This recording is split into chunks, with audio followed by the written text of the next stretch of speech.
Welcome back to Notes from the Crucible. This time we're going to be talking about the first pair of essays, and this is about formation, right? That's right. It's a popular word these days, but what I mean by it is that one of the first paradoxes that leaders tackle at work is that it's incumbent on you. It's your job to shape the work that you're doing and that your teams are doing. So you form the work. But it's also true that the work is forming you all the time. And living in that paradox is a part of what good leadership is about. So the first essay is Formed by the Work, and it deals with the illusion that we're always in control. And that illusion just isn't true. Wait, I'm not in control? No, it's a good time to be disillusioned if you think you are. Yet you have to be, in some measure, in charge, don't you? So living in that paradox is a really important place. Under Formed by the Work, what I want to argue is it's not just the work. That's kind of a vague term. It's the tools you use, the habits of thought, the ways that you treat other human beings, your underlying anthropologies, the systems that you use, whether with a lot of self-awareness or just a little bit. These things are shaping you. And by definition, to be a leader is to use a certain set of tools that involve power. Power isn't over things. We just manipulate things. Things are okay to manipulate, but you don't manipulate people. When you exercise power as a leader, which you must do, you exercise it over other people. And it's inherently dangerous both to them and to you. I'm not saying don't do it. I'm saying be wise.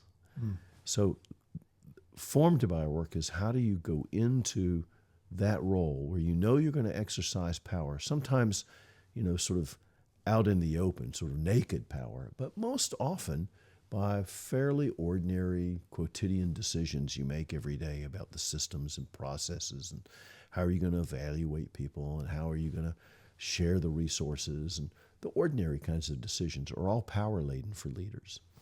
So how are you going to exercise that power without that power deforming you over the long term? And then we'll flip that coin in the second essay and say, yet you still have to form it. How do you engage the work in ways that invite others into the work, that give them voice while you don't lose voice? How do you lead in that tension between I have an agenda, but I also am genuinely in collaboration with you to get the highest performance? There I use a metaphor in the essay of the symphony orchestra, which on the face of it, you'll understand what I mean. The conductor is supremely powerful and makes not a single note.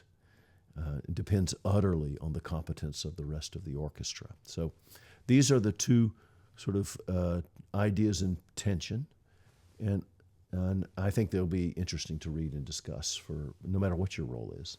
Hey, sure. So what kind of questions should people be thinking about as they discuss this? Yeah. So the first thing I think is to assess your own role, your own place in your organization, and understand that you're exercising power. So what are the powers you have, and how do you routinely exercise them over other people? When you exercise power, does it feel legitimate? Does it seem like everything you do gets questioned and it's frustrating to you? Are you all bound up with just do it because I said so? These are indicators that the power meter's off, that you need to rethink how you're exercising the legitimate power you've been given as a leader inside your organization. It ought to feel like artistry, like the power of an artist who knows how to handle a brush. You don't want to fight the canvas. You want to invite the canvas and the paint to work together. So how are you exercising that power? How is your character changing over time and being formed by what you do? Are you going to be delighted by who you are 10 years from now in this work? Or are you going to look in the mirror and say, well, I did what I had to do, and they'll just have to get over it? And then questions on the other side would be, I wonder who else I can summon to the work. I wonder how my talents complement others. I wonder how my voice is clear to other people, but isn't dominating them. It invites them into co-creation of the work.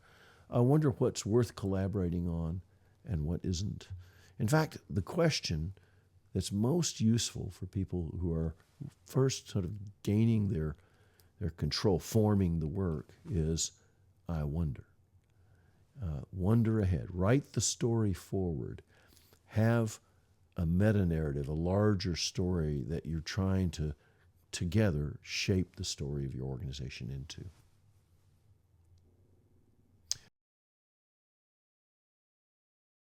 Yeah. Go ahead. I didn't stop it. Yeah, you can edit it then. Yeah. Okay. And I would add to that that the story is more about why than how, particularly from the leader's perspective, that we spend so much time on what we want to do, setting goals, and how we're going to get there, when the truth is we're shortchanging the how. Most of the story is why.